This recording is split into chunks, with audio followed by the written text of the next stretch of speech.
So good morning guys, once again I'm back with my new lecture on basic concepts of accounting. First of all really sorry जो मैं पिछले दिनों काफ़ी lectures नहीं ला पाया क्योंकि मेरी तबीयत ठीक नहीं थी, but now I'm back with my fourth lecture on basic terms or concepts which are generally used in accounting. So today we're going to discuss all the important aspects which are really important from the point of view of UK Triple SSC examination. जो भी महत्वपूर्ण तथ्य UK Triple SSC accounting में पूछे जाते हैं, उन सारे इम्पोर्टेंट तथ्यों को, उन सारे इम्पोर्टेंट कॉन्सेप्ट्स को आज हम इस लेक्चर में आपके साथ में डिस्कस करेंगे. ठीक है, तो इसी नोट के साथ चलिए शुरू करते हैं. देखिए, आज हम सबसे पहले बात करेंगे कि accounting as a source of information से आप क्या समझते हैं. देखिए, एग्जाम में पूछ लिया जाता है कई बार कि अकाउंटिंग एज ए इंफॉर्मेशन से क्या मतलब है, या अकाउंटिंग एज ए इंफॉर्मेशन में आपको 4 ऑप्शन दे देगा और आपको बोलेगा कि अकाउंटिंग एज ए इंफॉर्मेशन या जो भी इंफॉर्मेशन हम अकाउंटिंग में यूज करते हैं उसकी क्या क्या विशेषताएं होनी चाहिए, कैरेक्टरिस्टिक्स होनी चाहिए. तो एज इंफॉर्मेशन अगर हम बात करें यहाँ पर, तो इंफॉर्मेशन के तौर पे सबसे पहले इंफॉर्मेशन ऐसी होनी चाहिए जो कि किसी भी कंपनी के इकोनॉमिक डिसीजंस में सहायक सिद्ध हो, या फिर एक तरीके से इकोनॉमिक डिसीजंस में हमें मदद करे लेने के लिए कि हाँ, किसी बिजनेस को हमें करना चाहिए नहीं करना चाहिए, किसी चीज को हमें खरीदना चाहिए नहीं खरीदना चाहिए. एज ए इंफॉर्मेशन, सपोज अगर मैं कहता हूं आपको अपने फाइनल अकाउंट से, आपको अपनी बैलेंस शीट से, आपको अपने खातों से, आपको अपने trading and profit and loss account से ये पता लग रहा है कि आपको इस साल हानि हुई या फिर मुनाफा हुआ, तो उसी के अनुसार आप आने वाले भविष्य के लिए आप अपनी प्लानिंग करोगे कि आपको कितना रॉ मटेरियल खरीदना चाहिए, आपको कितने फैक्टर्स ऑफ प्रोडक्शन खरीदने चाहिए, कितने फैक्टर्स ऑफ प्रोडक्शन नहीं खरीदने चाहिए. तो उसी के हिसाब से आप अपनी प्लानिंग करोगे. आपको बिजनेस को चलाना चाहिए, आपको बिजनेस को नहीं चलाना चाहिए, तो उसी के हिसाब से आप अपनी प्लानिंग करोगे. कितना रॉ मटेरियल खरीदना है, कितना सेल करना है, बिजनेस को चलाना है नहीं चलाना है, ये सारे एस्पेक्ट्स हमारे किस में आ जाते हैं, हमारे इकोनॉमिक डिसीजंस में आ जाते हैं. दूसरी चीज, basically information is principal source of users. Information ऐसी होनी चाहिए जो कि प्रिंसिपल सोर्स ऑफ यूजर्स के लिए हो. प्रिंसिपल सोर्स ऑफ यूजर्स के लिए, प्रिंसिपल सोर्स का मतलब क्या है कि यूजर्स को कहीं भी जाना ना पड़े दूसरी जगह पर, या अलग अलग जगहों से उसको इंफॉर्मेशन को एकत्रित करना ना पड़े, इकट्ठा करना ना पड़े. बेसिकली जो हमारे आराम से जो खाते हैं, जो फाइनल अकाउंट है, trading and profit and loss account है, बैलेंस शीट है, उसी से वो आसानी से डिसीजन लेने में एक तरीके से समर्थ हो. अब यहाँ पे बात आती है यूजर्स ऑफ अकाउंटिंग इंफॉर्मेशन कौन कौन से होते हैं. तो मैंने आपको बताए थे, एक होते हैं हमारे इंटरनल यूजर्स और दूसरे होते हैं हमारे एक्सटर्नल यूजर्स. इंटरनल यूजर्स जो कि कंपनी में काम करने वाले एम्प्लॉइज, मैनेजमेंट, ठीक है, लेबर, ये सारे हमारे इंटरनल यूजर्स हो गए. और एक्सटर्नल यूजर्स जो कि कंपनी के आउटसाइड होते हैं, जैसे कि share holders, investors, regulatory bodies etcetera. अब बात करते हैं हमारी इंफॉर्मेशन की तीसरी विशेषता क्या होती है, कैरेक्टरिस्टिक क्या होती है. Useful for prediction and evaluating the amount. Basically आने वाले समय के लिए आपकी प्लानिंग में अकाउंटिंग एज इंफॉर्मेशन सहायक सिद्ध होना चाहिए. जो भी आपके अभी के जो भी आपके रिजल्ट्स हैं, जो भी आप खाते बना रहे हो, जो भी आप प्रॉफिट एंड लॉस लाभ हानि खाता बना रहे हो, उसके बेसिस पे आपको जो इंफॉर्मेशन, आपकी जो इंफॉर्मेशन होनी चाहिए, तो वो ऐसी होनी चाहिए जिसके बेसिस पर आप भविष्य के लिए जो है आप कुछ प्लानिंग कर सको कि हाँ ठीक है, अगर मैंने देखा कि इस साल 2020 में मेरी कंपनी को मुनाफा हो रहा है अच्छा खासा, तो आने वाले साल में आप ये प्रेडिक्ट करोगे कि ठीक है यार, पिछले साल के मुकाबले मुनाफा हुआ तो आने वाले साल में भी चांसेस है मुनाफा हो, हमें और बिजनेस करना चाहिए, हमें और प्रोडक्शन करना चाहिए. ठीक है, इसके साथ साथ कितना प्रोडक्शन करना चाहिए, कितना मुनाफा हो सकता है, उसके बारे में भी हमारी अकाउंटिंग इंफॉर्मेशन ऐसी होनी चाहिए जिसके बेसिस पे हम ये डिसीजन ले पाए. अब उसके बाद बात आती है timing uncertainty of potential cash flows. Timing and uncertainty of potential cash flows. हमारी अकाउंटिंग इंफॉर्मेशन ऐसी होनी चाहिए, हमें साथ साथ इस चीज पर भी ध्यान देना चाहिए कि हमने प्रॉफिट कौन से दौर में हमें जो नुकसान हुआ वो कौन से दौर में हुआ। अब अगर मैं कहता हूं सन 2020 में कोरोना की वजह से सारी इंडस्ट्री, सारी फर्म ठप पड़ गई। अब ठप पड़ने के बाद क्या हुआ, ज्यादातर कंपनीज को नुकसान उठाना पड़ा। तो ये टाइमिंग है, एक पीरियड है कोरोना के बाद। जैसे ये कोरोना के बादल छट जाएंगे वैसे ही कंपनी को जो है मुनाफा होना शुरू हो जाएगा। तो अगर आपको कोई ये बोले कि बिजनेस को बंद कर दो, तो अभी कोई बिजनेस को बंद करने की जरूरत नहीं है। जैसे ये बादल छटेंगे वैसे ही वैसे आपको जो है क्या होगा, आपकी कंपनीज ग्रो करना दोबारा से शुरू कर देगी। जैसे ऑटोमोबाइल सेक्टर बिल्कुल ठप पड़ा था जब कोरोना हुआ, और कोरोना की जैसे जैसे धीरे धीरे वो कोरोना की सिचुएशन, जो स्थिति हटती गई, वैसे वैसे ऑटोमोबाइल सेक्टर की इंडस्ट्री में देखेगा आप तो उसमें इंक्रीज होना शुरू होता चला गया। तो टाइमिंग और uncertainty of potential cash flows, कब कितना मुनाफा हुआ। टाइमिंग का मतलब क्या है, टाइमिंग से मतलब ये है हमारा कि सपोज अगर आज मैं आपको बोलूं कि सन 2020 में आपने 1 लाख रुपए कमाए, ठीक है, सन 2010 में भी आपने 1 लाख रुपए कमाए, दोनों में से कौन सी चीज की वैल्यू ज्यादा है, सन 2010 में कमाए गए 1 लाख रुपए की या सन 2020 में कमाए गए 1 लाख रुपए की। उस समय सन 2010 में जो टाइम वैल्यू ऑफ मनी थी, जो 1 लाख रुपए की वैल्यू थी, उससे आप काफी चीजें खरीद सकते थे। आज आप बाजार में निकलो उन्हीं 1 लाख रुपए को लेकर, आप जितनी चीज उस समय खरीद सकते थे आज 1 लाख रुपए में उतनी चीजें आप नहीं खरीद सकते, तो वो डिक्रीज हो जाएगा।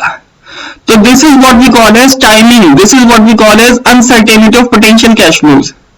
हर साल आपको जो है पता है कैश फ्लो समान नहीं आता, बराबर नहीं आता, तो आपको जो है उसके बारे में भी जो है आपको कंटिन्यूअसली बताना चाहिए कि भैया पैसा अगर मुनाफा हुआ तो कब हुआ, कौन से पीरियड में हुआ, कौन से साल में हुआ। और ये भी साथ साथ इस भी पॉइंट को कंसीडर करना चाहिए कि हमेशा जो कैश फ्लो है वो हमेशा इक्वल नहीं होगा। अब इसके बाद बात आती है हमारी factual and interpretative. Factual and interpretative का मतलब क्या है कि जो भी इंफॉर्मेशन हम अकाउंट्स में प्रोवाइड कराते हैं वो कुछ फैक्ट्स के बेसिस पे होना चाहिए और उसके बेस पर हम कोई इंटरप्रिटेशन कर सके, एक निष्कर्ष पे पहुंच सके, कंक्लूजन पे पहुंच सके। फैक्ट्स जैसे आपने कोई भी लेन देन किया, आपने कोई भी ट्रांजैक्शन की, तो उसके बेसिस पर आप कुछ रिजल्ट्स को फाइंड आउट कर पाओ कि हाँ ठीक है, इसके बेसिस पे मैं ये कह सकता हूं कि मेरी कंपनी के ऊपर कर्जा ज्यादा है और कर्जे के साथ साथ मेरी जो संपत्ति है वो कम है, असेट्स कम है मेरे पास, ठीक है ना। तो कुछ जो भी इंफॉर्मेशन, जो भी अकाउंट में आप ट्रांजेक्शन करते हो, कुछ फैक्ट्स के बेसिस पे होनी चाहिए। जैसे आपने purchase of raw material for cash ₹5,000, ये ट्रांजेक्शन है सिंपल। आपने कैश के बदले में 5,000 रुपए की कोई चीज खरीदी, तो 2 फैक्ट है इसमें। आप परचेज कर रहे हो, कैश के बदले में कर रहे हो, कैश जा रहा है और कुछ चीज आ रही है आपके बिजनेस में, तो ये भी फैक्ट्स है। अब फैक्ट्स के बेसिस पे आप क्या निष्कर्ष निकाल सकते हो कि आपने कोई चीज परचेज की और उसके बदले में कैश गया 5,000 रुपए का, तो ये भी आपकी एक इंटरप्रिटेशन है।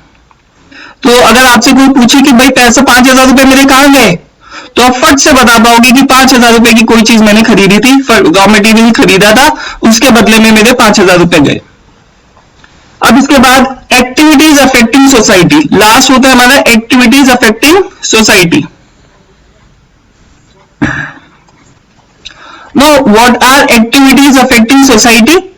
एक्टिविटीज अफेक्टिंग सोसाइटी का मतलब होता है कि कोई काम, आप उन अकाउंट्स में उन सारी चीजों के बारे में भी जानकारी दी जानी चाहिए कि जो कि ऐसा आप कोई काम करें जिसका असर सोसाइटी पे हमारा पड़ रहा है। जैसे कि आप देखते हो आजकल एक नए तरीके का टैक्स चलता है, सर्फ एक्सेल लेने चले जाओ, एरियल लेने चले जाओ, उसमें एक एजुकेशन सेस के नाम पे 2%, 1% का टैक्स चलता है। बच्चों के जो भी आप 80 रुपए का या 100 रुपए का या 60 रुपए का जो भी आप एक्सेल का, एरियल का पाउच खरीदोगे, उसमें 1-2% एजुकेशन सेस रहता है, बच्चों की शिक्षा के लिए वो लोग कहते हैं वो देते हैं। तो कहां कहां पर आपने क्या क्या चैरिटी की, क्या क्या कॉर्पोरेट सोशल रिस्पॉन्सिबिलिटी या समाज के लिए कार्य किए गए, उनके बारे में भी अकाउंट्स में हमारा बताया जाता है। और इंफॉर्मेशन हमारी ऐसी होनी चाहिए कि जिससे हम बता पाएंगे हमने चैरिटी के लिए, हमने कॉर्पोरेट सोशल रिस्पॉन्सिबिलिटी के लिए, हमने एजुकेशन सेस के नाम पे इतना खर्चा किया है। बात आ गई समझ में? तो ये कुछ हमारी एज इंफॉर्मेशन अकाउंट्स की विशेषता होती है। यही ऑप्शन सिंपल और यही जितने भी हमारी विशेषताएं हैं, ये आपको आगामी होने वाली परीक्षा में ऑप्शंस के तौर पे दिख जाएंगी कि भैया अकाउंटिंग एज ए इंफॉर्मेशन की क्या क्या विशेषताएं होती है। तो ये सारी चीजें economic decisions, principal source for users, useful for predicting and evaluating the amount, timing and uncertainty of potential cash flows, factual and interpretative, activities affecting society, ये सारे के सारे आपको ऑप्शंस में दिख सकते हैं। इनमें से कुछ भी 2-3 ऑप्शन उठा लेंगे, ऑल ऑफ द अबव एक डी ऑप्शन डाल देंगे और इसी में से आपको सिलेक्ट करना होगा। बात आ गई समझ में? चलिए आगे बढ़ते हैं। अब बात करते हैं डिफरेंट ब्रांचेस ऑफ अकाउंटिंग की।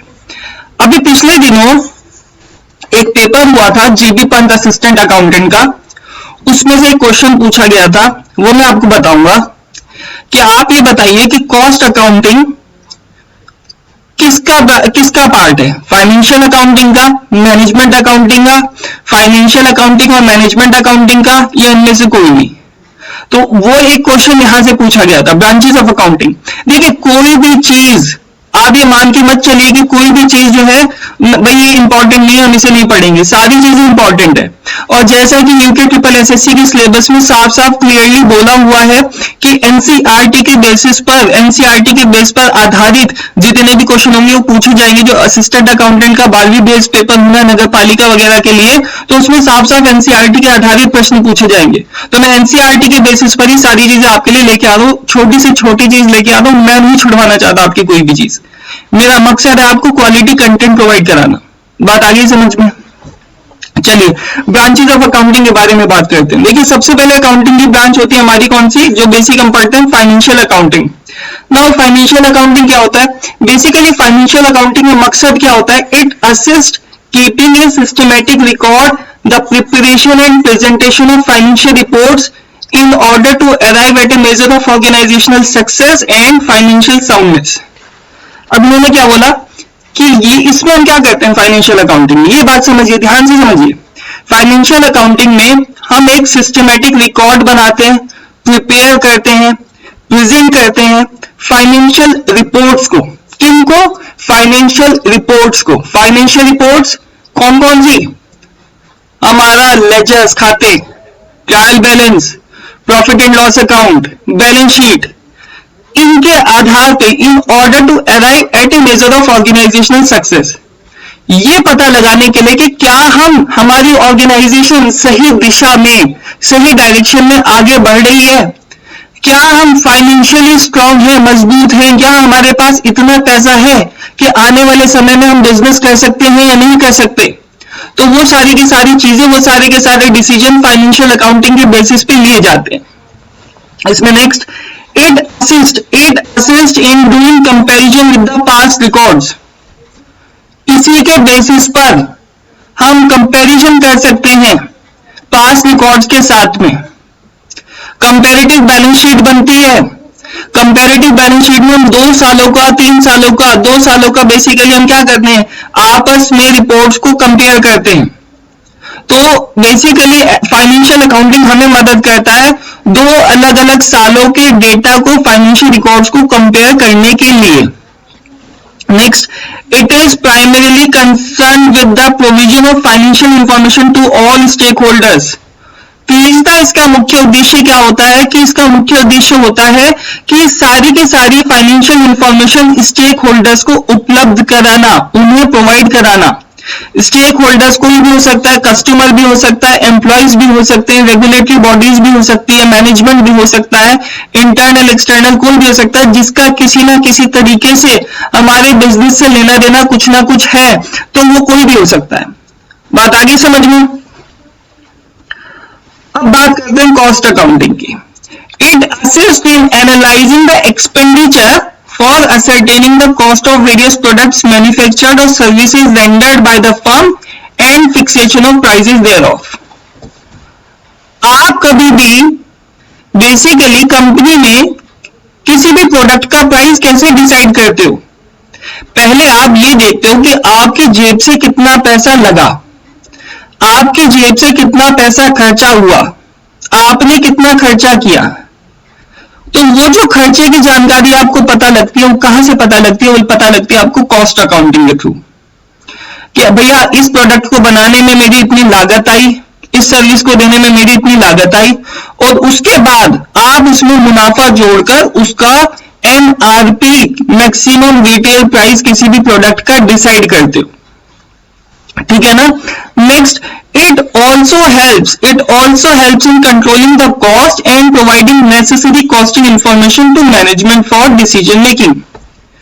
इसके साथ साथ कॉस्ट अकाउंटिंग का एक और ऑब्जेक्टिव होता है, एक और उद्देश्य होता है। वो उद्देश्य क्या है कि कॉस्ट को कंट्रोल करना और इसके साथ साथ नेसेसरी जरूरी कॉस्टिंग इंफॉर्मेशन प्रोवाइड कराना मैनेजमेंट को डिसीजन मेकिंग के लिए। डिसीजन मेकिंग कैसी कि किसी भी प्रोडक्ट को बनाना चाहिए, खुद से बनाना चाहिए, मेक और बाय डिसीजन, ये नाम सुना होगा, खुद से बनाना चाहिए या बाहर से खरीदना चाहिए, ठीक है ना। ये बात वैसे ही हो गई, सपोज अगर मैं कहता हूं घर की भैंस हो तो दूध हमें मिलता रहेगा, खुद भैंस खरीद लो या फिर किसी दूध वाले से दूध ले लो। इन द सेम इसी तरीके से हम यहाँ पे भी डिसाइड करते हैं खुद से बनाए या फिर बाहर से खरीदें, ठीक है ना। अब इसके बाद बात आती है हमारी नेक्स्ट, मैनेजमेंट अकाउंटिंग। देखो भाई, मेरा पढ़ाने का तरीका थोड़ा अलग है, मैं बिल्कुल रियल लाइफ एग्जांपल से रिलेट करता हूं। मैनेजमेंट अकाउंटिंग में देखिए, इसमें it deals with the provision of necessary accounting information to people within the organisation to enable them in decision making, planning and controlling the business operations. Management accounting में एक शब्द जुड़ा हुआ है, management. Management में कौन आते हैं? मैनेजमेंट में सारे वो बंदे आते हैं जिनकी या तो कंपनी है, जो कि उस कंपनी को चलाते हैं, जो कि टॉप लेवल एग्जीक्यूटिव होते हैं, जो टॉप लेवल पे बैठे होते हैं। तो मैनेजमेंट अकाउंटिंग में हम क्या करते हैं? मैनेजमेंट अकाउंटिंग में हम फाइनेंशियल अकाउंटिंग से, कॉस्ट अकाउंटिंग से डाटा को लेते हैं और उस डाटा को हम मैनेजमेंट को प्रोवाइड कराते हैं। और आपको ये पता होगा कि किसी भी कंपनी के लिए स्ट्रेटेजी, प्लानिंग वगैरह कहाँ की जाती है? टॉप लेवल पे। वो डिसीजन मेकिंग लेते हैं, फिर आने वाले समय के लिए प्लान बनाते हैं, उसी हिसाब से अपने बिजनेस ऑपरेशंस को क्या करते हैं? कंट्रोल करते हैं।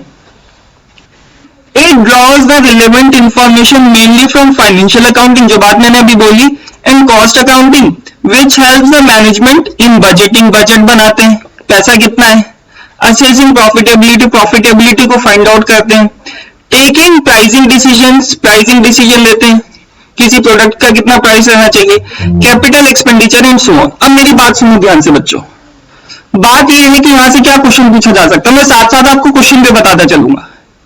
आपको ऑप्शन दे देगा, बताइए बजट कहां बनाए जाते हैं, प्रॉफिटेबिलिटी कहां असेस की जाती है, प्राइसिंग डिसीजन कौन सी ब्रांच ऑफ अकाउंटिंग में लिया जाता है, कैपिटल एक्सपेंडिचर्स के बारे में कहां पर डिसीजन कौन सी ब्रांच ऑफ अकाउंटिंग में लिया जाता है। तो इस तरीके के क्वेश्चन 3 ऑप्शन दे देगा, फाइनेंशियल अकाउंटिंग, कॉस्ट अकाउंटिंग, दोनों, मैनेजमेंट अकाउंटिंग, ये ऑप्शन कुछ दे देगा आपको, उठा के इसमें से आप मैनेजमेंट अकाउंटिंग को लगा देंगे। इसके साथ साथ अगर हम बात करें डिसाइड्स, इसे छोड़कर it generates other information which relate to future and is relevant for decision making in the organisation. ये इस तरीके की इंफॉर्मेशन भी जो है हमारी मैनेजमेंट अकाउंटिंग में बेसिकली हम प्रोवाइड कराते हैं मैनेजमेंट को, कि आने वाले समय के लिए वो कोई भी अगर उन्हें नया प्रोजेक्ट या कोई नई ब्रांच खोलनी है तो वो फैसला उसके बेसिस पर ले सकते हैं। तो बेसिकली अब यहीं से क्वेश्चन में दोबारा रिपीट कर दूं, जो जीबी पंत के क्वेश्चन पेपर में पूछा गया था कि बताइए कॉस्ट अकाउंटिंग किसका पार्ट है, financial accounting, management accounting, both financial accounting and management accounting and none of the above.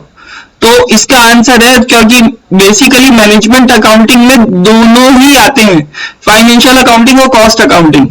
तो बेसिकली अगर मैनेजमेंट अकाउंटिंग आपको दिया हुआ है ऑप्शन में, तो आप प्राथमिकता किसको दोगे, प्रायोरिटी किसको दोगे, मैनेजमेंट अकाउंटिंग को दोगे। बात आ गई समझ में? कॉस्ट अकाउंटिंग मैनेजमेंट अकाउंटिंग का पार्ट होता है।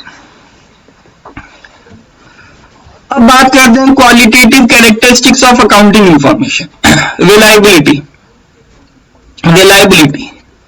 अंडरस्टैंडेबिलिटी, कंपेरेबिलिटी, ये 3 चीजें होती हैं अकाउंटिंग इंफॉर्मेशन की विशेषता। अगर हम बात करें, पहले भी की है, सबसे पहले ये बहुत इंपॉर्टेंट चीजें हैं जो मैं बता दूं। रिलायबिलिटी से क्या समझते हो, अंडरस्टैंडेबिलिटी से क्या समझते हो, कंपेरेबिलिटी से क्या समझते हो।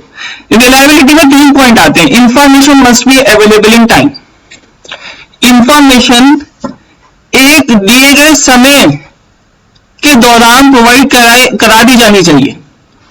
आपसे मांगी इंफॉर्मेशन आज, आप प्रोवाइड करा रहे हो 1 महीने बाद, क्या उसकी कोई रिलेवेंस बनती है? वो कहेगा मैंने तो आज मांगी थी, तू दे रहा है 1 महीने बाद, क्या रिलेवेंस बनी उसकी? कोई भी रिलेवेंस नहीं बनी। Help in prediction and feedback, information की रिलायबिलिटी ऐसी होनी चाहिए कि जिसके बेसिस पर आप कोई प्रेडिक्शन कर सको आने वाले समय में मेरी ऑर्गेनाइजेशन की स्थिति क्या होगी, और इसके साथ साथ फीडबैक भी लोगों से ले सको, ठीक है ना। इसके साथ साथ कंफर्मिंग और correcting there past evaluations. Reliability ऐसी होनी चाहिए, रिपोर्ट्स जो आपके अकाउंट ऐसे होने चाहिए, अकाउंटिंग इंफॉर्मेशन ऐसी होनी चाहिए जिसके बेसिस पर बिल्कुल मतलब उसमें कोई भी गलती नहीं होनी चाहिए, मिस्टेक नहीं होनी चाहिए। मिस्टेक ना होने की वजह से आपके पास एक एक्यूरेट, आपके सामने एक एक्यूरेट पिक्चर होती है अकाउंटिंग इंफॉर्मेशन के बेसिस पर, आपके पास एक क्लियर पिक्चर है। उस पिक्चर के बेसिस पे अगर पास्ट में कोई आपने गलतियां की हैं, गलत रिकॉर्डिंग किया ट्रांजेक्शन की, तो उसको आप करेक्ट कर सको। और इसके साथ साथ रिलायबिलिटी का मतलब ये भी होता है कि आप एक ऑडिटर के थ्रू, ऑडिटर पे भी क्वेश्चन पूछा गया था जीबी पंत में कि ऑडिटर का अपॉइंटमेंट कैसे होता है, आप एक ऑडिटर के थ्रू उसको किसी एक्सटर्नल एक्सपर्ट के थ्रू अपने अकाउंटिंग रिकॉर्ड्स की जांच करवाओ। जांच करवाने का मतलब है ऑडिट करवाओ, वेरीफाई करवाओ कि हाँ जितने भी ये मेरे अकाउंटिंग रिकॉर्ड्स यहाँ पे मेंशन किए गए हैं वो मेरी जानकारी के अनुसार बिल्कुल सही है। तो ऑडिटर बात करेंगे जब ऑडिटर के चैप्टर में आएंगे कि ऑडिटर कितने तरीके के होते हैं, ऑडिटर का अपॉइंटमेंट कैसे होता है, कौन से एक्ट के अकॉर्डिंग होता है, ये क्वेश्चन पूछा गया था। तो आपको अपने अकाउंटिंग रिकॉर्ड्स वेरीफाई भी कराने चाहिए। इसके बाद बात करते हैं अंडरस्टैंडेबिलिटी। अंडरस्टैंडेबिलिटी का मतलब, understandability means decision makers must interpret accounting information in the same sense as it is prepared and conveyed to them. Understandability का मतलब क्या है? अंडरस्टैंडेबिलिटी का मतलब है कि डिसीजन मेकर्स इंटरप्रेट कर सके जो भी इंफॉर्मेशन आप डिसीजन मेकर्स को, मैनेजमेंट को या अलग अलग यूजर्स को प्रोवाइड करा रहे हो। अंडरस्टैंडेबिलिटी का मतलब कि उनकी समझ, उन्होंने उस चीज को कैसे समझा, जैसा आपने प्रोवाइड कराया, अगर उन्होंने उस डेटा को उसी तरीके से समझा तब तो हम ये कह सकते हैं हाँ वहां पे प्रॉपर अंडरस्टैंडेबिलिटी है। लेकिन अगर आपने डेटा प्रोवाइड करा किसी दूसरी सेंस में और वो उसको समझ रहा है किसी दूसरी सेंस में और अपनी एनालिसिस करे जा रहा है, तो बेसिकली वहां पे गलती हो जाती है। हम ये नहीं कह सकते कि वहां पे प्रॉपर अंडरस्टैंडेबिलिटी है। इसका एग्जांपल लीजिए, मैंने कहा रेंट, खाली एक चीज है रेंट, आपको कहीं रेंट दे दिया 5,000 रुपए, ठीक है, आपको वो रेंट रिसीव हुआ था 5,000 रुपए, अब आपने खाली रेंट लिख के छोड़ दिया, ठीक है। अब वो गई मैनेजमेंट के पास, रेंट कहीं 5,000 रुपए मैनेजमेंट को दिखाई दे गए, आपको हुए थे प्राप्त 5,000 रुपए, उसने कहा रेंट पेड, उसने पेड लिख के और 5,000 रुपए उसने उसको समझ लिया रेंट पेड, तो वहां पे वो प्रॉपर अंडरस्टैंडेबिलिटी नहीं हुई। इसके बाद बात करते हैं कंपेरेबिलिटी। टू बी कंपेरेबल, अगर हम बात करें to be comparable, accounting reports must belong to a common period and use common unit of measurement and format of reporting. दो अकाउंटिंग रिकॉर्ड्स को कंपेयर करने के लिए आपकी जो अकाउंटिंग रिपोर्ट्स है वो एक कॉमन पीरियड की होनी चाहिए, यानी 2020 में आप अलग अलग अगर क्वार्टरली स्टेटमेंट बना रहे हो तो वो आपकी कॉमन पीरियड एक साल की होनी चाहिए, 2020 की होनी चाहिए। इसके अलावा कॉमन यूनिट ऑफ मेजरमेंट आप इस्तेमाल कर रहे हो, रुपीज में पहले भी कर रहे थे, रुपीज में अब भी कर रहे हो, तो कॉमन करेंसी आप इस्तेमाल कर रहे हो। फॉर्मेट ऑफ रिपोर्टिंग यूनिफॉर्म होना चाहिए, सेम होना चाहिए। तो ये हमारी क्वालिटेटिव कैरेक्टरिस्टिक इसकी अकाउंटिंग इंफॉर्मेशन की। अब बात करते हैं what are the objectives of accounting. देखिए ऑब्जेक्टिव्स ऑफ अकाउंटिंग सबसे पहला क्या होता है? Maintenance of records of business transactions, business transactions के रिकॉर्ड को मेंटेन करना, प्रॉफिट और लॉस को कैलकुलेट करना, फाइनेंशियल पोजीशन को बताना कि हम किस तरीके की हमारी कंपनी की फाइनेंशियल पोजीशन है, providing accounting information to users, accounting information users को प्रोवाइड कराना। डिफरेंट रोल्स ऑफ अकाउंटिंग यहाँ पे पूछ लिया जाता है। इससे यहाँ से क्वेश्चन पूछा गया था कि बताइए इनमें से हम बेसिकली फाइनेंशियल अकाउंटिंग में से या अलग अलग अकाउंटिंग की ब्रांचेस में से किसको लैंग्वेज कहा जाता है, उसमें अलग अलग बताइए। In different types of branches of accounting which is known as the language of accounting, अलग अलग ब्रांचेस ऑफ अकाउंटिंग में से किसको अकाउंटिंग की भाषा कहा जाता है? तो उसका आंसर होगा financial accounting. Basically as a language, as a historic record, as a current economic reality, as an information system, as a commodity. Language, language का मतलब कि कि इस तरीके से हम अकाउंटिंग में एज ए लैंग्वेज नंबर्स के बेसिस पे, नंबर गेम खेलते हैं ना, नंबर्स के बेसिस पे एक तरीके से लैंग्वेज के फॉर्म में भी सर्व करता है। हिस्टोरिकल रिकॉर्ड, क्योंकि प्रॉपर रिकॉर्ड मेंटेन करते हैं तो एक तरीके से हिस्टोरिकल रिकॉर्ड के तरीके से भी सर्व करता है। करंट इकोनॉमिक रियलिटी बताता है, नंबर्स के बेसिस पे मेजर करने के बाद हम मेजर कर रहे हैं, मेजर करने के बाद ये रियलिटी भी बताता है कि हाँ भाई देखिए एक्चुअल में हमारी कंपनी की रियलिटी है, वो कैसे पता लगती है, प्रॉफिट और लॉस के बेसिस पर। इंफॉर्मेशन सिस्टम सब यूजर्स को इंफॉर्मेशन प्रोवाइड कराते हैं, तो एक तरीके से इंफॉर्मेशन सिस्टम भी हुआ। एज ए कमोडिटी, कमोडिटी के मेजर पे मतलब कमोडिटी क्या, कमोडिटी का मतलब क्या हो गया यहाँ पे, कमोडिटी का मतलब कि एक तरीके से यहाँ पे इंफॉर्मेशन को यहाँ पे लेन देन होता है, पैसे का लेन देन होता है, ठीक है, कोई ट्रांजैक्शन आप करते हो पैसे का लेन देन होता है, इंफॉर्मेशन का लेन देन होता है। तो एक तरीके से किसी जो भी चीज आप लेन देन, किसी भी चीज का लेन देन करते हो, एक्सचेंज करते हो, तो उसको आप कमोडिटी भी कंसीडर कर सकते हो। तो यहाँ पे वो बात क्या हो जाएगी कि एक कमोडिटी भी है हमारी, कमोडिटी के तौर पे भी इसका एक रोल बनता है। As a role of accounting हम एज ए कमोडिटी भी इसको ले सकते हैं। अब भाई यहां से बहुत सारे इंपॉर्टेंट क्वेश्चंस बनते हैं, different basic terms in accounting. देखिए सबसे पहले एंटिटी, एंटिटी क्या होती है, entity means a reality that has a definite individual existence. Business entity means A specifically identifiable business enterprise like Super Bazaar, Hire Jewelers, ITC Limited, etc. An accounting system is always devised for a specific entity. Entity का मतलब क्या होता है, entity का मतलब होता है पहचान। आप किसी भी ऑर्गेनाइजेशन को कैसे जानते हो, उसके नाम से, वो नाम क्या हो गया, उसकी पहचान हो गई। जैसे यहाँ पे सुपर बाजार, हायर ज्वेलर्स, आईटीसी लिमिटेड, ये क्या है, ये नाम है, ये उनकी पहचान है, उनकी एंटिटी है। Accounting system is always devised for the specific business entity. अलग अलग एंटिटी के लिए अकाउंटिंग सिस्टम जो है वो बनाया जाता है, device for the specific business entity. Business entity में कोई एक पर्सन भी हो सकता है, एम्प्लॉइज भी हो सकते हैं, मैनेजमेंट भी हो सकता है, और किसी ऑर्गेनाइजेशन का नाम भी हो सकता है। बिजनेस एंटिटी, ठीक है ना, काम किसी भी ऑर्गेनाइजेशन में काम करने वाले कोई भी लोग, वो उसकी एंटिटी भी है, उसका नाम भी उसकी एंटिटी है। अगर मैं पूछूं, सपोज मुझसे कोई पूछे, अगर कोई रिलायंस कंपनी में कोई एम्प्लॉय काम करता है, उससे पूछे कि भाई आपकी एंटिटी क्या है, रिलायंस में एंटिटी क्या है, वो कहेगा सर मैं रिलायंस में मैनेजिंग डायरेक्टर हूं, ये मेरी एंटिटी है, ठीक है ना। तो बेसिकली यहाँ पर एंटिटी का मतलब होता है कि किसी भी चीज की एक इंडिविजुअल डेफिनेट एग्जिस्टेंस। एंटिटी का बिजनेस पॉइंट ऑफ व्यू से मतलब होता है कि उसका कोई एक पहचान, लीगल एग्जिस्टेंस। सुपर बाजार, हायर ज्वेलर्स, आईटीसी लिमिटेड, ये सारे के सारे यहाँ पे मैंने एग्जांपल डाल रखे हैं। अब बात करते हैं ट्रांजैक्शन के बारे में। What is transaction? An event involving some value between two or more entities. It can be purchase of goods, receipt of money, payment to a creditor, incurring expenses etc. It can be a cash transaction और credit transaction। किसी भी तरीके का लेन then, किसी भी तरीके का exchange दो अलग अलग एंटिटीज के बीच में, दो अलग अलग एंटिटीज के बीच में, वो किसी चीज को खरीदना, कोई पैसा मिलना, किसी चीज का पैसे का आना, किसी चीज के बदले में, क्रेडिटर को पेमेंट करना। क्रेडिटर बताऊंगा कौन होते हैं। क्रेडिटर को पेमेंट करना जिनसे उधार पर आपने कोई चीज ली थी। इंकरिंग एक्सपेंसेस जो भी उससे जुड़े हुए खर्चे हैं वो सारे। तो ये कोई भी एक कैश ट्रांजैक्शन भी हो सकती है, इसमें पैसे का इन्वॉल्वमेंट हो भी सकता है और पैसे का इन्वॉल्वमेंट नहीं भी हो सकता। उधार पे भी खरीद सकते हो, लेकिन उधार पे भी खरीदने का मतलब ये है कि पैसे का इन्वॉल्वमेंट उसमें भी कहीं ना कहीं है, लेकिन वो कुछ समय बाद आपको पैसा मिलेगा। अब इसके बाद बात करेंगे हम एसेट्स के बारे में। What are assets? Assets are economic resources of an enterprise that can be usefully expressed in monetary terms. Assets are items of value used by the business in its operation. Assets are items of value used by the business in operations. Assets are items of value used by business in its operation. For example, Super Bazaar owns a fleet of trucks which is used by it for delivering foodstuffs. Trucks thus provide economic benefit to the enterprise. This item will be shown on the asset side of balance sheet of Super Bazaar.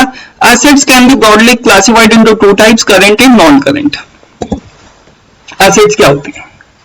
Business के assets क्या कहलाएंगे? Suppose मैं कहता हूं कि business के लिए आपने, कोई कंपनी है आपकी, ठीक है, आपने कंपनी में काम कराना है। काम कराने के लिए आपको जरूरत पड़ी कंप्यूटर्स की, ठीक है, तो काम कराने के लिए आपको जरूरत पड़ी कंप्यूटर्स की। तो वो कंप्यूटर्स क्या है?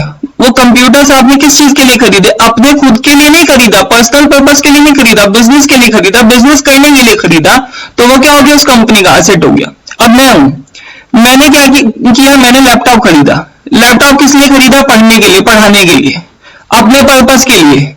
अगर मैं पढ़ने के लिए खरीद रहा हूं तो ये मेरा खुद का पर्पस है, अगर मैं पढ़ाने के लिए खरीद रहा हूं तो ये मेरा बिजनेस का पर्पस है।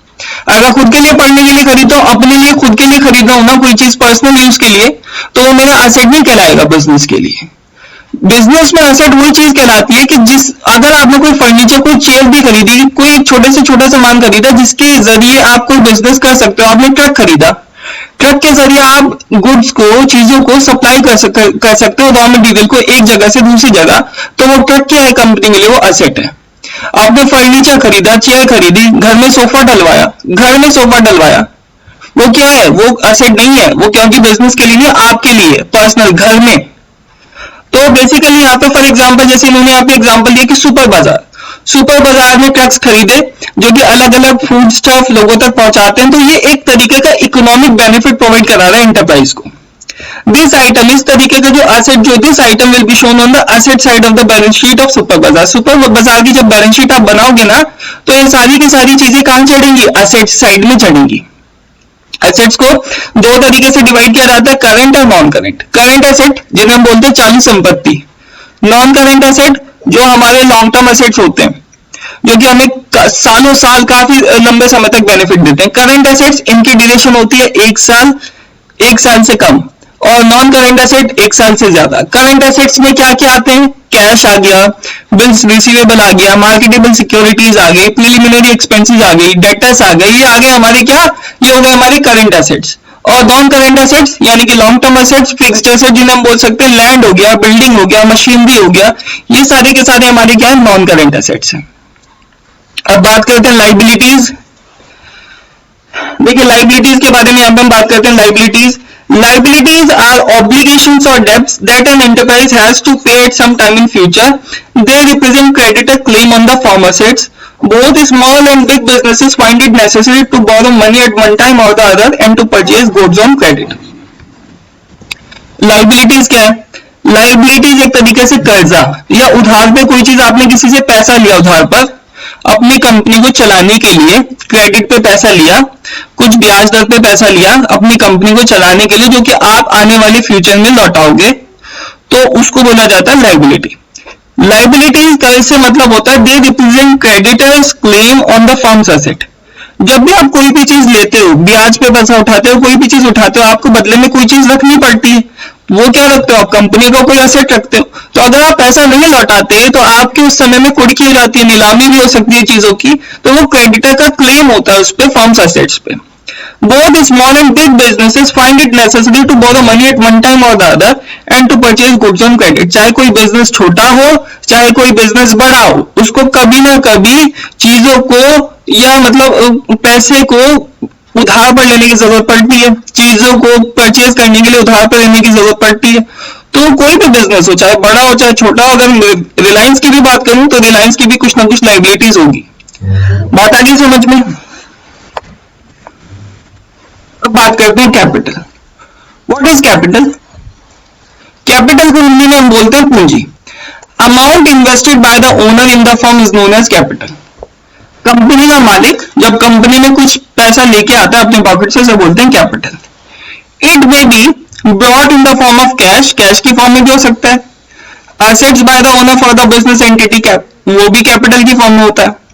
जैसे अगर कैश से कुछ पैसा लेके आया, पैसा लिया तो अपनी जमीन, क्या भी मेरी जमीन पे मैं बिजनेस लगाऊंगा, प्लांट लगाऊंगा, तो कैपिटल क्या है? कैपिटल ये क्या है? एक तरीके की ऑब्लिगेशन है, claim on the assets of the business. अब उसकी इतनी हिस्सेदारी बन जाती है, जितने का वो कोई भी एसेट, जमीन लेके आया या पैसा लेके आया, तो प्रॉफिट का उतना ही पार्ट उसकी कैपिटल के पोर्शन में उसको दिया जाएगा। It is therefore shown as capital on the liability side of the balance sheet. लेकिन ये बिजनेस के लिए क्या है? लायबिलिटीज है, क्योंकि हम एक कंपनी के ओनर को उसके कैपिटल के बदले में कुछ ना कुछ पार्ट प्रॉफिट का देना पड़ेगा, इसीलिए इसको बैलेंस शीट की क्रेडिट साइड में, लायबिलिटी साइड में दिखाया जाता है। अब यहाँ पे बात करते हैं सेल्स क्या होती है। Sales are total revenues from goods और सर्विसेज सोल्ड और प्रोवाइडेड टू कस्टमर्स। सेल्स में भी cash sales, credit sales etcetera. Sales क्या होता है? सेल्स वो सारा का सारा पैसा जो कि आप चीजों को बेचकर आप लाते हो, चीजों को बेचकर आप क्या करते हो, कमाते हो किसी भी कंपनी में, तो वो सारी की सारी सेल्स हो जाती है। सेल्स कैसी हो सकती है? सेल्स भी दो तरीके की होती है, कैश बेसिस पे और क्रेडिट बेसिस पे। बात आगे समझ में? Next, revenues. These are the amounts of the business earned by selling its product or providing services to customers called sales revenue. यहाँ पे बात हो रही थी टोटल रेवेन्यू की, यहाँ पे बात हो रही है हमारी सेल्स रेवेन्यू की। रेवेन्यूज में क्या होता है? सेल्स रेवेन्यू, जो भी पैसा आपने कमाया, जो भी पैसा, सेल्स का मतलब क्या था यहाँ पे? सेल्स का मतलब चीजों को बेचना, और उससे होने वाला जो पैसा, जो भी पैसा आपने कोई चीज को बेच के पैसा कमाया, वो क्या होता है? रेवेन्यू होता है। Other items of revenue common to many businesses are commission, interest, dividends, royalties, rent received, etc. Revenue is also called income. अच्छा, दोनों में डिफरेंस है। दोनों में हल्का सा डिफरेंस क्या है? सेल्स में केवल हम कुछ चीजों को बेचकर पैसा ला रहे हैं, तो वो भी हमारी सेल। रेवेन्यू में बहुत सारी अलग अलग सोर्सेज हो सकती हैं। सेल्स भी हो सकती है, आपने कोई चीज बेची, और इसके अलावा कोई चीज नहीं बेची, इसके अलावा आपको कहीं से कमीशन आ रहा है, आपने कहीं को पैसा दिया किसी को, उसके बदले में आपको क्या मिल रहा है? इंटरेस्ट मिल रहा है। इसके बदले में आपने कहीं शेयर्स में लगाया, तो उसके बदले में आपको क्या मिल रहा है? डिविडेंड मिल रहा है। तो आपने कोई बुक लिखी या कुछ भी कोई ऐसी चीज की, तो उसके बदले में आपको रॉयल्टी मिल रही है, रेंट रिसीव हो रहा है। आपकी कोई शॉप आपने किराए पे दी, उसके बदले में आपको कुछ रेंट रिसीव हो रहा है, तो वो क्या हो जाता है? हमारा रेवेन्यू। रेवेन्यू को हम दूसरे शब्दों में इनकम भी बोलते हैं। तो रेवेन्यू और सेल्स में अंतर यही है कि सेल्स में केवल हम सेल्स से होने वाले पैसे को कंसीडर करते हैं, रेवेन्यू में सारी सोर्सेज ऑफ इनकम को हम कंसीडर करते हैं। अब बात करते हैं expenses. Cost incurred by business in the process of earning revenue are called expenses. मुनाफे को कमाने के लिए जब आप अपनी पॉकेट से कुछ पैसा लगाते हो, देते हो, खर्चा करते हो, तो उसे बोला जाता है हमारा expenses. Generally expenses are measured by the cost of assets consumed or services used during an accounting period. Expenses किस तरीके से आप कैलकुलेट करते हो? आपने कौन कौन से कॉस्ट ऑफ एसेट्स, एसेट्स जो भी चीज आपने किसी भी चीज को बनाने के लिए, जो भी चीज बिजनेस की, जो भी चीज, कंप्यूटर इस्तेमाल किया, फर्नीचर इस्तेमाल किया, रॉ मटेरियल इस्तेमाल किया, कितनी हद तक इस्तेमाल किया, कितने का रॉ मटेरियल इस्तेमाल किया, वो सारी की सारी चीजें जो है वो किस में आती है? हमारी एक्सपेंसेस में आती है। Then the usual items of expenses, usual item of expenses क्या हो गए हमारे? डेप्रिसिएशन। डेप्रिसिएशन का मतलब क्या होता है? कि फिक्स्ड एसेट में हर साल कुछ ना कुछ कटौती होना, fall in the value of fixed asset. Rent, Hindi में इसको हार्स भी बोलते हैं डेप्रिसिएशन को। रेंट, रेंट पे कर रहे हो। वेजेस, लेबर्स को दे रहे हो। सैलरीज, एम्प्लॉइज को। वेजेस और सैलरी में अंतर क्या होता है? वेजेस दी जाती है लेबर को और सैलरीज दी जाती है एम्प्लॉइज को, थोड़े मिडिल क्लास पर्सन को। इंटरेस्ट, अच्छा, वेजेस जो होती है, एक और डिफरेंस है, वेजेस जो होती है वो डेली बेसिस पे पे की जाती है, सैलरीज जो है वो मंथली बेसिस पे पे की जाती है। इंटरेस्ट, इंटरेस्ट आपको कहीं से मिल रहा है, आपने किसी को पैसा दिया, उधार पे। कॉस्ट ऑफ हीटर, ये इक्विपमेंट है, हीटर आप बिजनेस के लिए यूज कर रहे हो, उसकी इलेक्ट्रिसिटी का बिल तो जाएगा ना, तो वो भी यूज होगा। लाइट एंड वाटर, ये भी यूज होगा। लाइट इस्तेमाल कर रहे हो, वाटर इस्तेमाल कर रहे हो, टेलीफोन के एक्सपेंसेस, कहीं ना कहीं वो सारे के सारे पेमेंट तो होगा ना, बाद में बिल तो बनेगा ना, तो ये सारी की सारी जो चीजें आती है हमारी एक्सपेंसेस में। एक्सपेंडिचर, एक्सपेंडिचर क्या होता है? स्पेंडिंग मनी और incurring A liability for some benefit. आप कोई खर्चा कर रहे हो कुछ बेनिफिट पाने के लिए, वो एक्सपेंडिचर होता है। एक्सपेंसेस हमने बताया। सर्विस और प्रॉपर्टीज कॉल्ड एक्सपेंडिचर। कोई भी ऐसा खर्चा आप कर रहे हो जो प्रॉफिट उठाने के लिए, उसको एक्सपेंडिचर बोला जाता है। जैसे आपने फर्नीचर खरीदा एम्प्लॉइज के बैठने के लिए, मशीनरी खरीदी काम को कराने के लिए, परचेज ऑफ गुड्स खरीदी, ये सारे के सारे हमारे एक्सपेंडिचर के मतलब एग्जाम्पल्स होते हैं। अब इसके बाद बात करते हैं प्रॉफिट की। प्रॉफिट क्या होता है? The excess of revenues of a period over its related expenses during an accounting year is profit. Revenues का excess उसके related expenses में,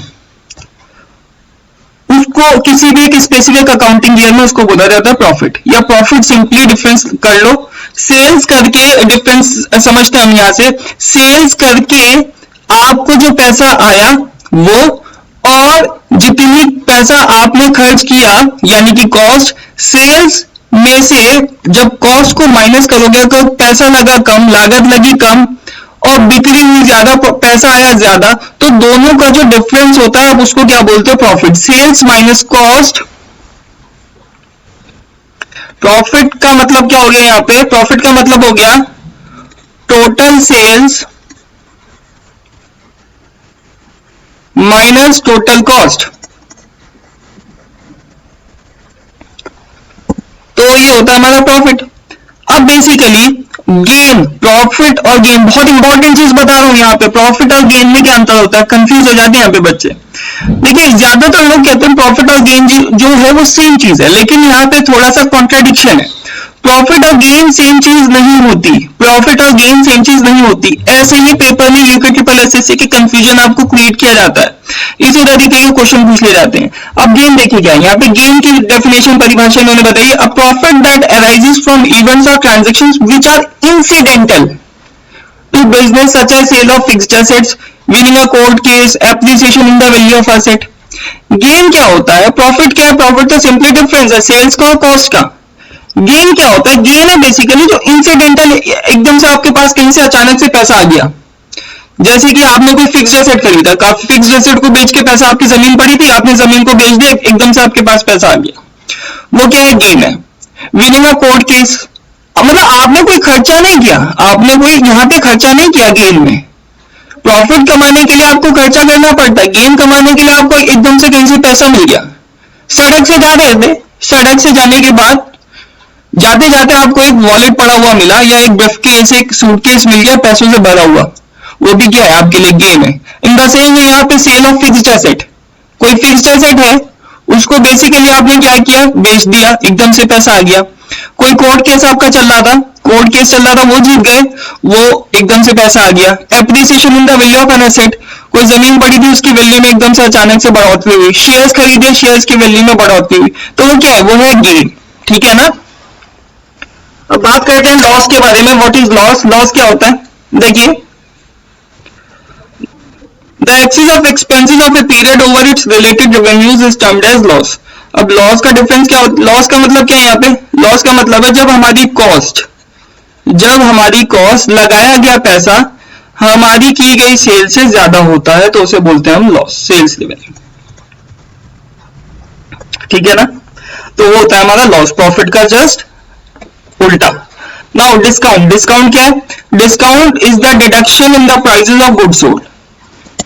आप जब भी जाते हैं इसके बारे में तो सभी को पता है, हम लोग को, हम भी मानते हैं डिस्काउंट तो भैया।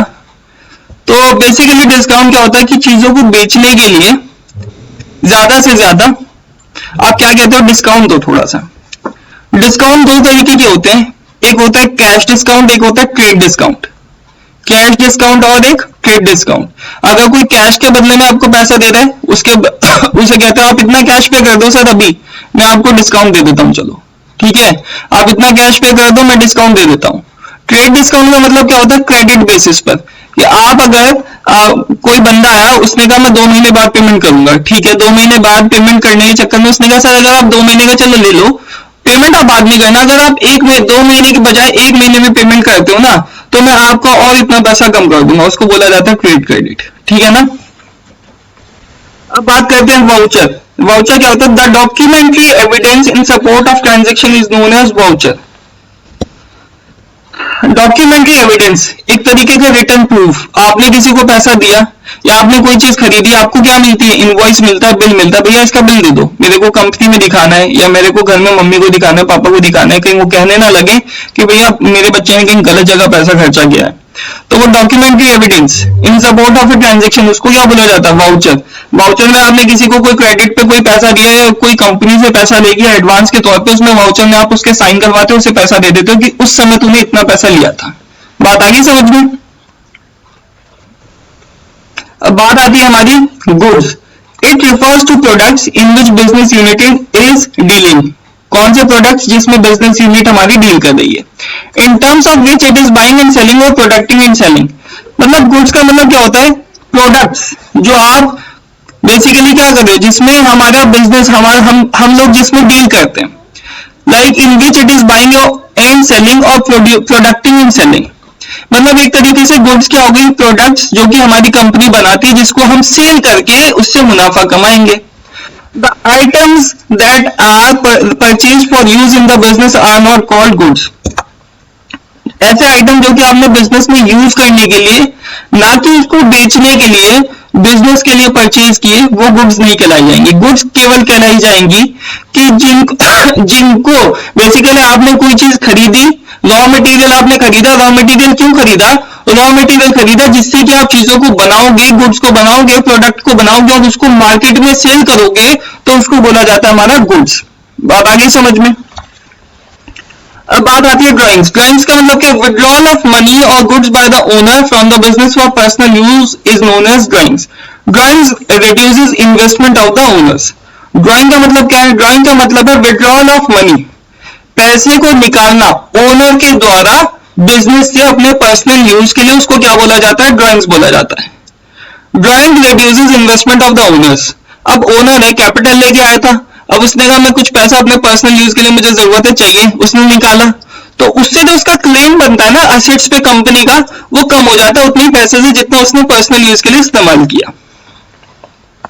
अब बात आती है हमारी परचेजेस की. परचेजेस क्या है? Purchases are total amount of goods procured by business on credit and on cash for use और सेल. परचेजेस क्या है? कोई भी चीज जो आपने खरीदी ऑर्गेनाइजेशनल के यूज के लिए या फिर उसको बेचने के लिए.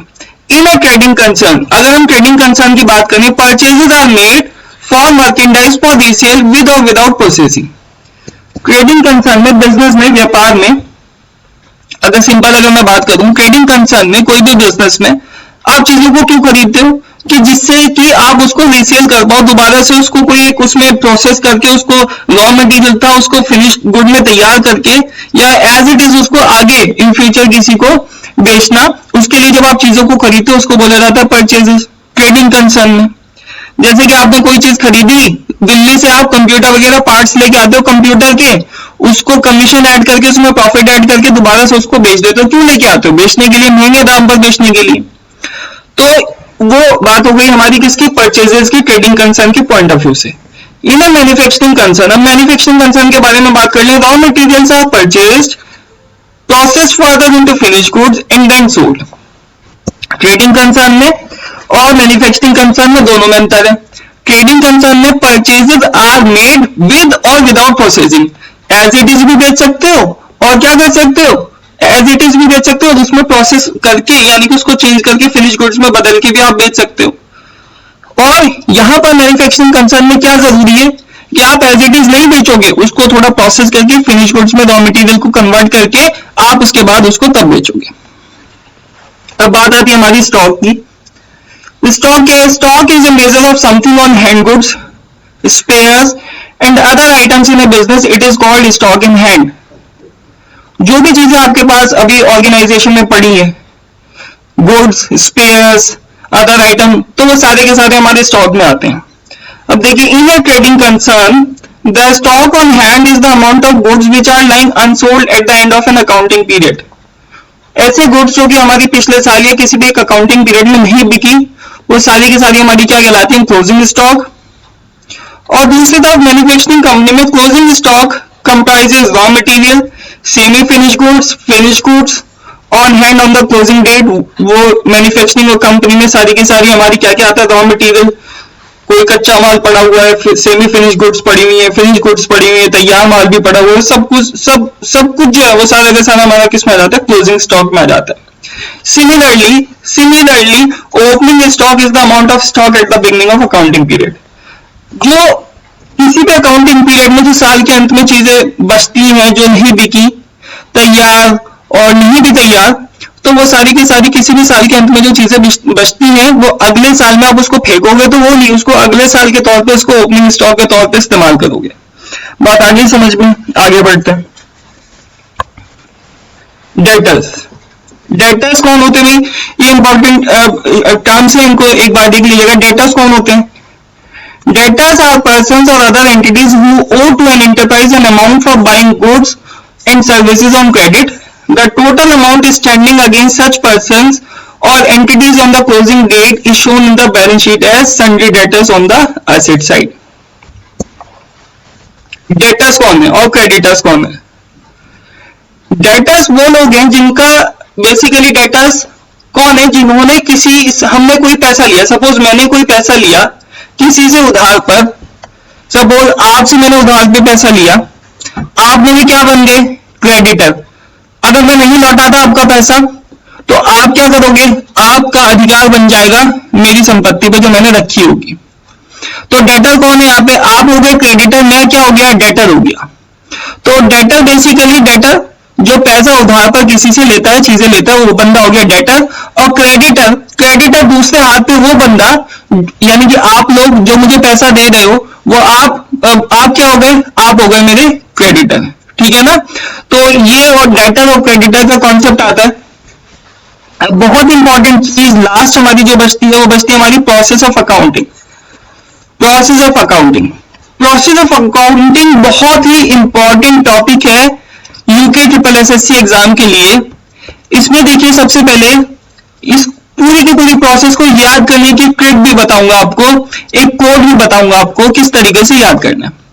देखिए सबसे पहले क्या करते हो आप लोग, प्रोसेस ऑफ अकाउंटिंग शुरू कैसे होती है? Identification of financial transactions and events. सबसे पहले फाइनेंशियल नेचर का कौन सी ट्रांजैक्शन है, इवेंट है, उसको आइडेंटिफाई करते हो, क्योंकि अकाउंट में केवल मॉनेटरी टर्म्स में जो ट्रांजैक्शन होती है आप उसी को रिकॉर्ड करते हो। तो identification of financial transactions and events पहला स्टेप। देन उसके बाद measuring the identified transactions, then उनको मेजर करते हो। मेजर करने का मतलब क्या हो गया कि कितने की है, कितने की नहीं है, कहां पर कौन सी एंट्री जानी चाहिए। देन उसके बाद आप रिकॉर्डिंग करोगे, उनकी रिकॉर्डिंग करोगे, कितने अमाउंट की है वो यहां देख लिया, पहले ये देखा कि कौन कौन सी मॉनेटरी नेचर की है वो यहां पर देख लिया। देन उसके बाद अलग अलग नेचर के बेसिस पर क्लासिफाई करोगे, लेजर्स बनाओगे। रिकॉर्डिंग किसमें करोगे? जर्नल बुक में। रिकॉर्डिंग किसमें करोगे? जर्नल बुक में। क्लासिफाइंग में क्या करोगे? लेजर बनाओगे, ठीक है ना? देन उसकी समरी बनेगी किसमें? बैलेंस शीट के फॉर्म में। देन उसके बाद एनालिसिस और इंटरप्रिटेशन आप करोगे रेशियोज के फॉर्म में, रेशियो एनालिसिस वगैरह।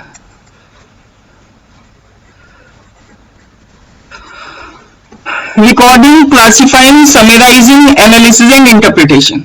सबसे पहले आइडेंटिफाई करना, फिर मेजरिंग करना, फिर उसके बाद उसको रिकॉर्डिंग करना, देन उसके बाद क्लासिफाई करना, देन समराइज करना, समराइज करने के बाद एनालिसिस एंड इंटरप्रिटेशन।